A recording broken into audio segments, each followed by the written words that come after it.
지금의 시대를 뉴 노멀 시대다 그렇게 말합니다. 뉴 노멀이란 새로운 표준이라 그런 말입니다. 2008년부터 글로벌 금융위기가 이 지구촌에 닥쳤습니다. 그러면서 저성장, 저금리, 고규제 경제 환경이 만들어지고 말았습니다. 그래서 경제용어로 뉴 노멀이란 말이 생겼습니다. 근데 이것이 오늘날은 다른 모든 분야에까지 이 단어를 쓰고 있습니다. 다시 말하면 이전에는 비정상적이었던 현상들이 지금은 지극히 정상적인 현상이 되어버리고 말았다 그런 말입니다. 그게 뉴 노멀 시대입니다. 더 쉽게 말하면 과거에는 주일날 교회에 나오지 않고 온라인으로 예배를 드린다. 그건 비정상이었습니다. 우리가 용납할 수 없는 모습이었습니다. 그러나 지금은 온라인으로 예배 드리는 것이 흔한 현상이 되고 말았습니다. 그게 오히려 정상이 되고 말았다는 것이죠. 하나 더 얘기하면 우리가 마켓에 물건을 사러 갈 때에 오늘날은 마스크를 써야 되고 장갑을 끼워야 되고, 여러분 옛날에는 이렇게 하면 이상한 사람 아닙니까? 그죠? 코로나 바이러스가 일어나기 전에는 그렇게 하면 이상한 사람이었는데 지금은 그게 오히려 정상적인 모습으로 바뀌어졌습니다. 이런 시대를 뉴 노멀 시대다 그렇게 말합니다. 하지만 저는 성경적으로 볼 때에 뉴 노멀이라는 말보다는 종말의 때, 마지막 때라는 말이 더 실감나고 또 맞는 표현이라고 봅니다.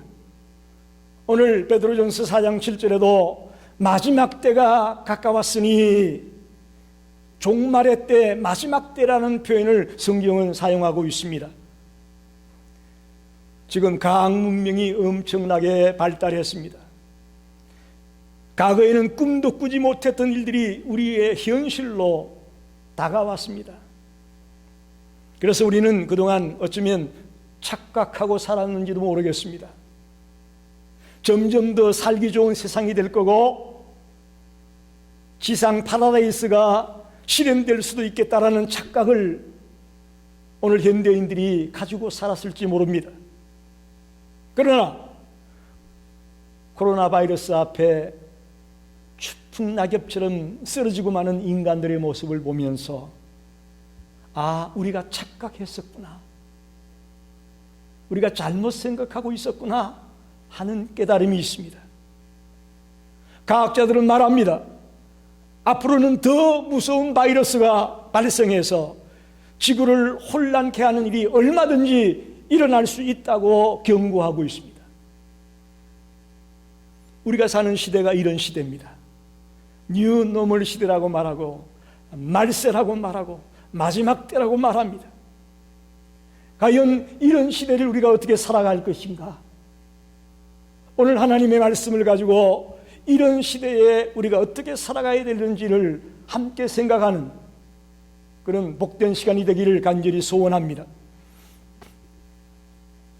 먼저 종말의 때가 가깝다라는 겁니다. 종말의 때가 가깝다.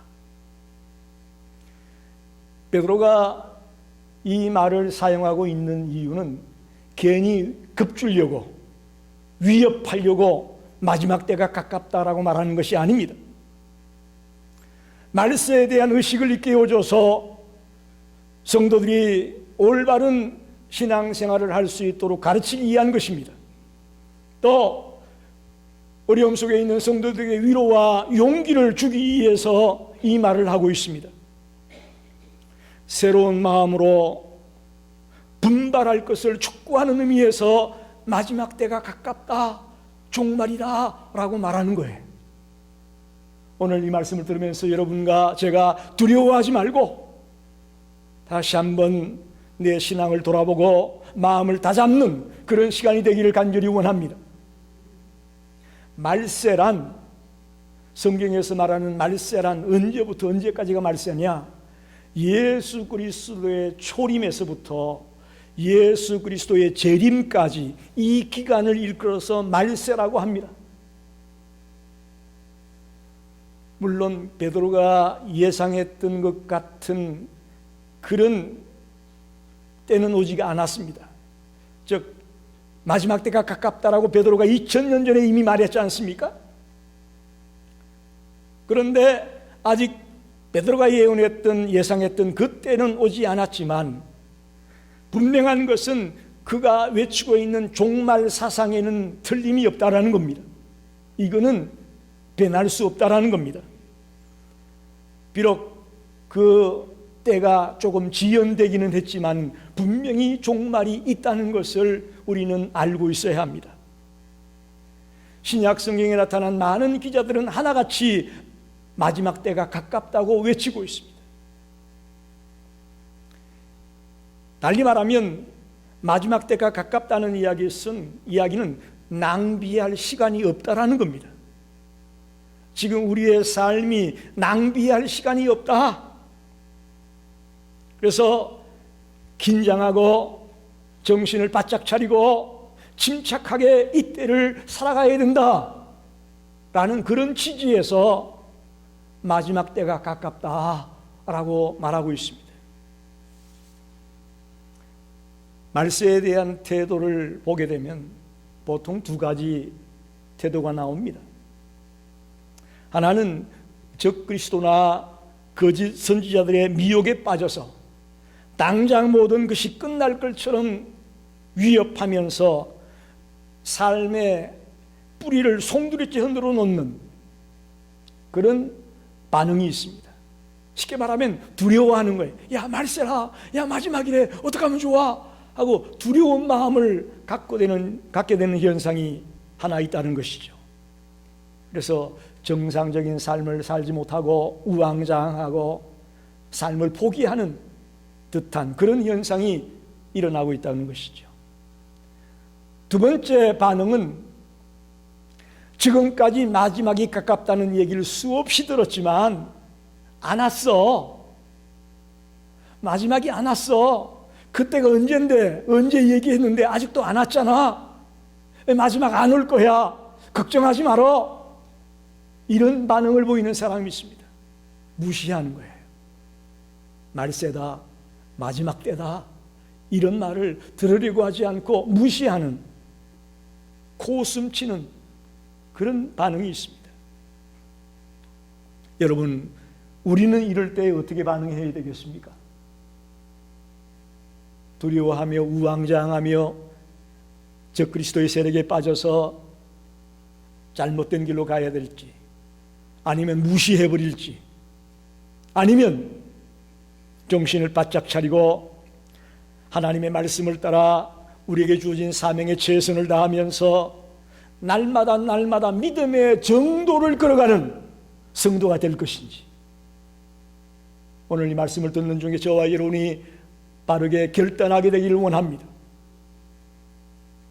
두려워서 아무것도 못하고 쩔쩔매는 그것도 아니고요. 아니야, 마지막 안 와, 그거 다 지어낸 얘기야, 이것도 아니고요. 우리는 하나님의 말씀을 따라 내게 맡겨준 그 사명에 충실하면서 뚜벅뚜벅 믿음의 정도를 걸어가려고 최선을 다하는 성도가 되는 것이 이 마지막 때를 맞이하는 성도의 모습인 줄 믿습니다. 그러면 오늘 종말의 때를 어떻게 살아가야 되느냐? 베드로가 아주 선명하게 우리에게 가르치고 있습니다. 세 가지를 말하고 있습니다. 한번 따라해 봅시다. 기도하라, 사랑하라, 봉사하라. 아주 심플하게 세 가지를 말합니다. 기도하라, 사랑하라, 봉사하라. 세 가지를 마지막 때를 살아가는 우리들에게 당부합니다. 먼저 첫째로 정신 차리고 근신하여 기도하라, 그렇게 우리에게 말하고 있습니다. 이것은 어떻게 보면 베드로의 컴플렉스에서부터 나왔다라고 생각해 보고 싶습니다. 베드로는 기도하면 컴플렉스가 있습니다. 어떤 거냐? 일찍이 주님께서 깨어 기도하라고, 앞으로 큰 일이 다가올 테니 깨어 기도하라고 말했을 때에 잠을 이기지 못하고 잠들었던 베드로의 모습을 기억하지 않습니까? 그때 기도에 실패함으로 말미암아 안타깝게도 그는 예수를 3번이나 부인하게 됩니다. 자기 생애 가운데 지울 수 없는, 잊을 수 없는 실패와 실수를 경험했습니다. 왜? 깨어 기도하라 할 때 기도하지 않음으로 말미암아 영원히 잊을 수 없는 실패를 경험한 적이 있습니다. 그랬던 그 베드로가 오순절 성령 강림 사건 이후에 그는 새로운 사람으로 바뀌어지죠. 그러면서 무엇보다도 우선시했던 게 기도였습니다. 사도행전 3장에 보니까 하루에 3번씩 기도 시간을 정해놓고 성전에 올라가 기도했던 베드로의 모습을 발견하게 됩니다. 전혀 기도에 힘쓰는 삶으로 그의 삶이 바뀌어졌습니다. 그렇기 때문에 그는 예수님이 떠난 이후에 엄청난 환난과 박해와 어려움 속에서도 그걸 이겨낼 수 있는 하나님의 사람이 될 수 있었습니다. 뭘로? 기도로. 기도함으로 그 어려움을 이겨낼 수 있는 하나님의 사람이 될 수 있었다는 거죠. 여기 정신을 차리고, 이 무슨 뜻이냐? 그라사의 강인 아시죠? 그라사에 미친 자가 있었는데 그 귀신 들린 자를 예수님이 치유해 줍니다. 그랬더니 귀신이 떠나가고 정신이 정상으로 돌아왔다. 맑은 정신으로 돌아왔다. 그 의미가 정신 차리고예요. 맑은 정신을 가지게 됐다라는 거예요. 근신하여, 이 근신하여라는 말은 술 취함에 반대되는 말입니다. 술 취하면 우리가 삶이 엉망진창이 되고 말지 않습니까? 말도 함부로 하고 행동도 개망나니 행동을 하게 되고. 그런데 근신하고 근신하여, 그 말은 깨어있다는 것을 말합니다. 깨어있는 정신, 깨어있는 정신을 근신하여, 그렇게 말하는 거예요. 그러니까 정신 차리고 근신하라는 말은 한마디로 말하면 맑은 정신으로 깨어있으면서 기도해라, 그런 말이에요. 여러분, 지금 여러분 스스로 볼 때 깨어있습니까? 어떻게 생각합니까? 여러분 자신을 보시기에 여러분이 깨어있는 것 같습니까?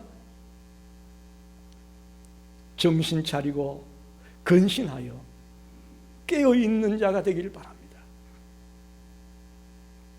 이 시대는 마치 옛날 노아 시대와 같이, 소돔 고모라와 같이 모든 사람들이 온통 땅의 끝에만 신경이 팔려있는 그런 시대와 같다 라고 말할 수 있습니다.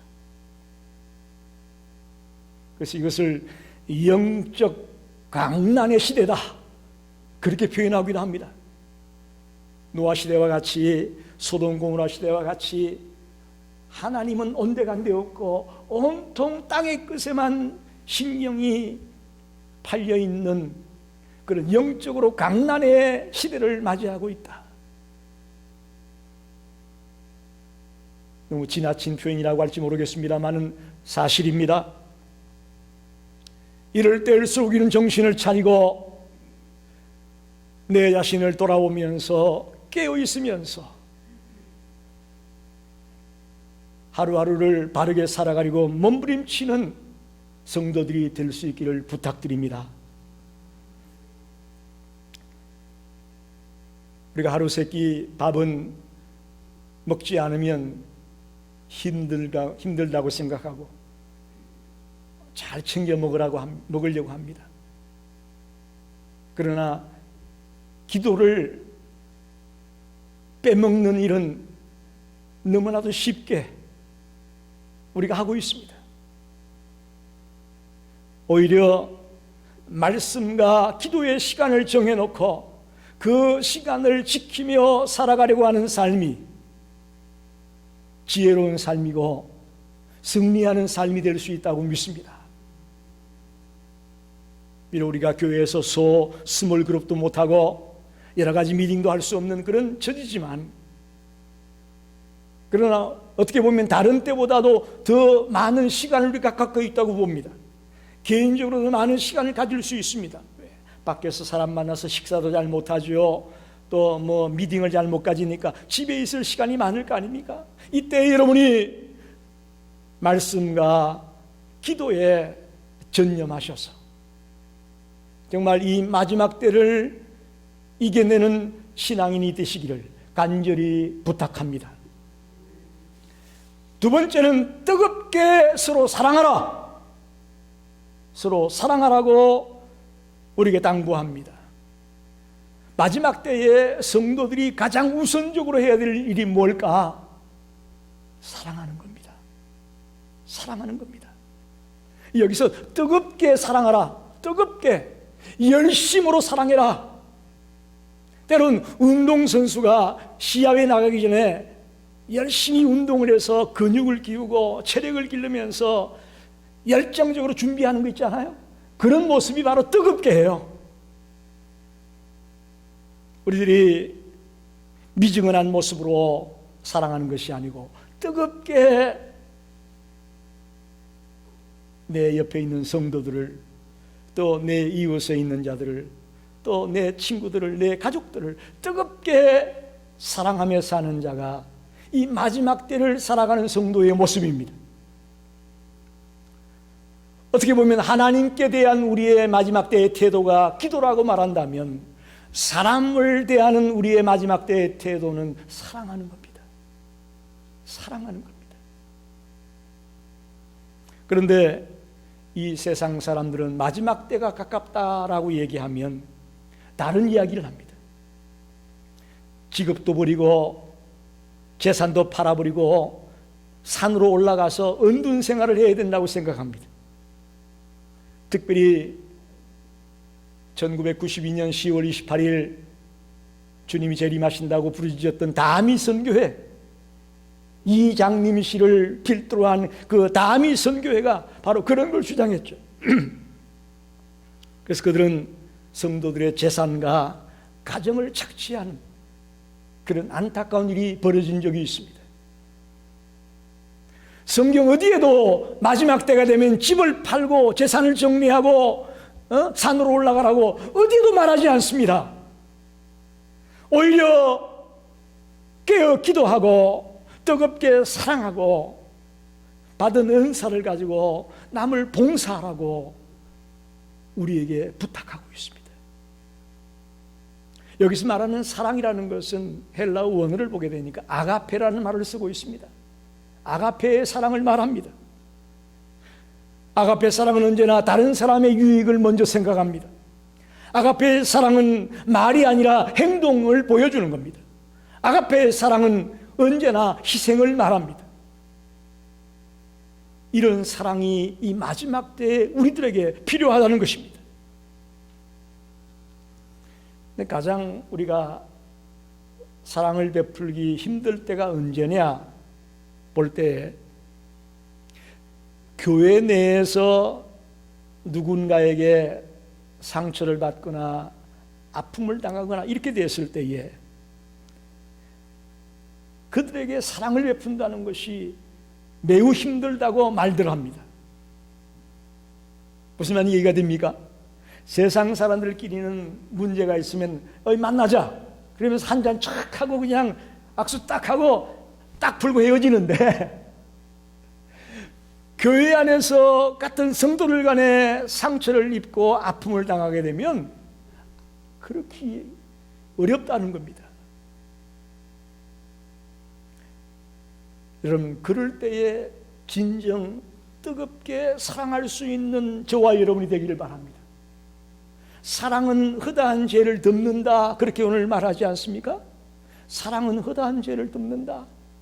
덮는다는 말이 기꺼이 용서한다, 그런 뜻이에요. 사랑할 때에 기꺼이 용서할 수 있다는 거예요. 옆에 있는 성도들 때문에 아픔을 당한 적이 있습니까? 그럴 때라도 뜨겁게 사랑할 수 있는 그런 성도들이 될 수 있기를 바랍니다. 기꺼이 용서하는 겁니다. 그럴 때에 회복이 되어지고 다시 한번 새롭게 힘을 모두어 달려갈 수가 있는 겁니다.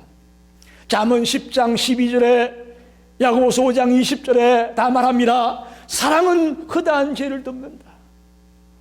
어쩌면 베드로가 이 잠언의 말씀을 인용하고 있다고도 볼 수 있습니다.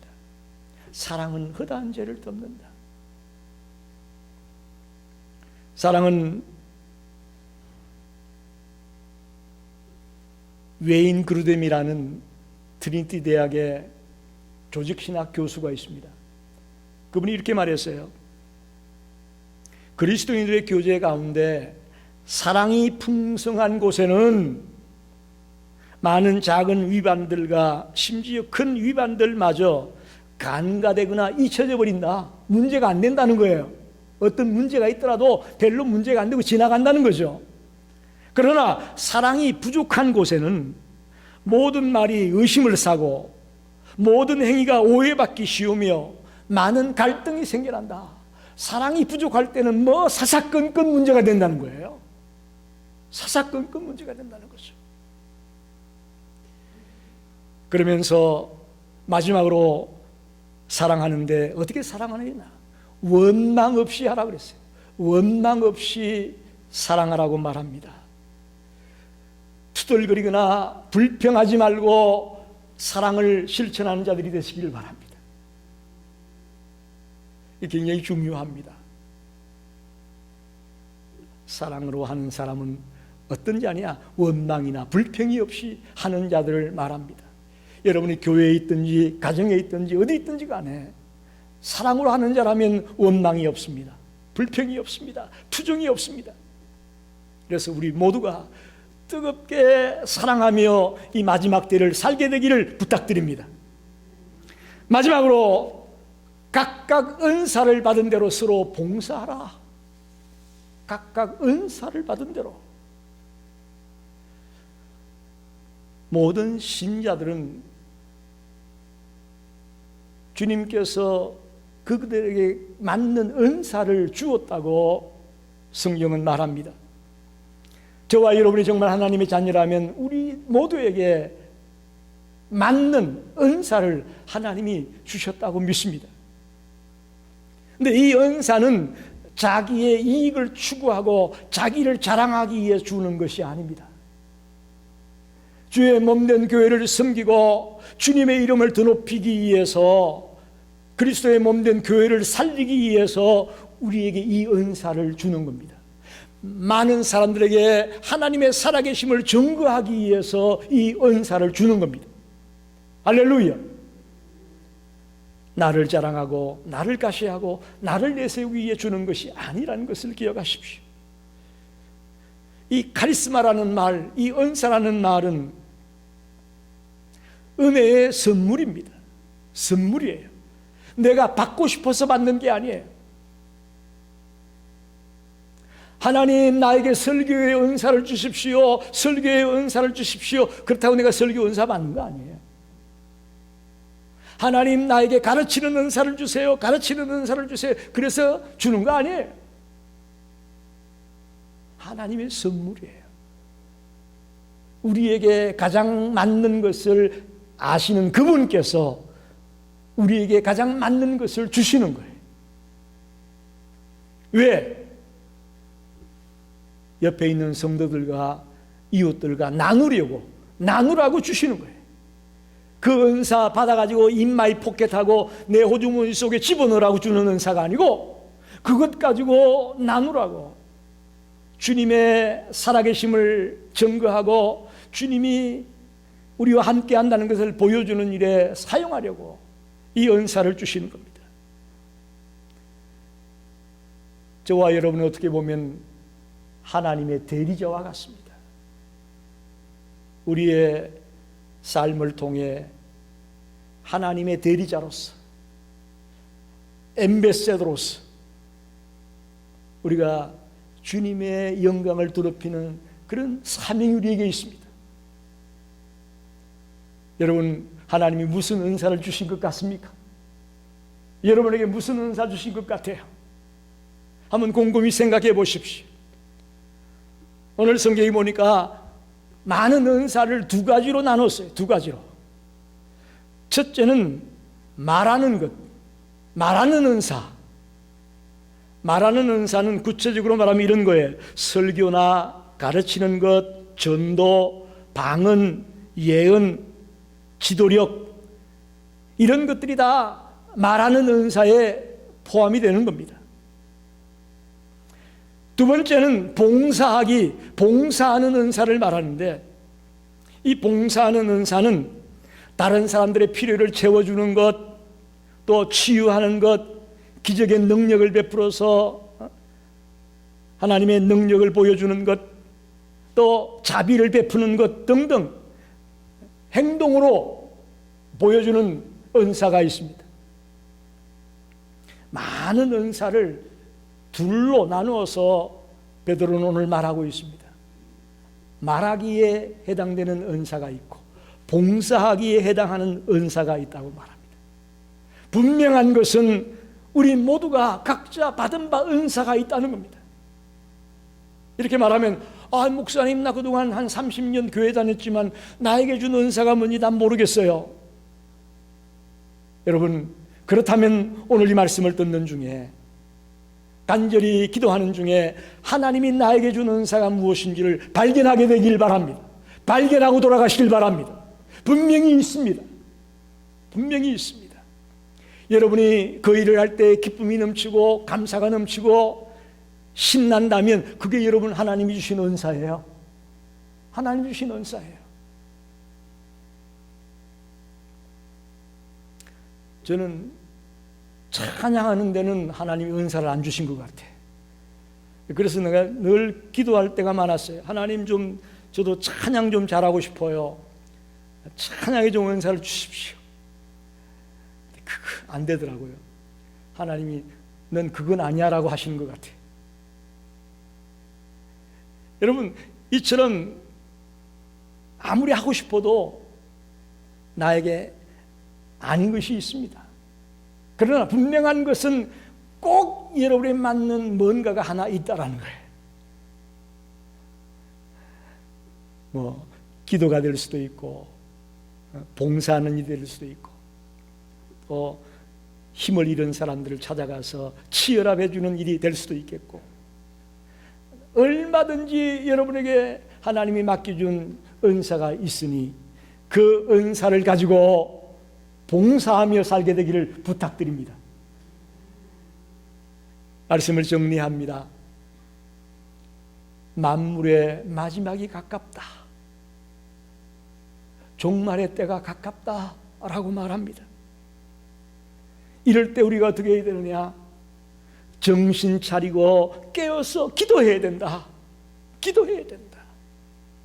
여러분, 이 말 허투루 듣지 마십시오. 지금 깨어 기도할 때예요.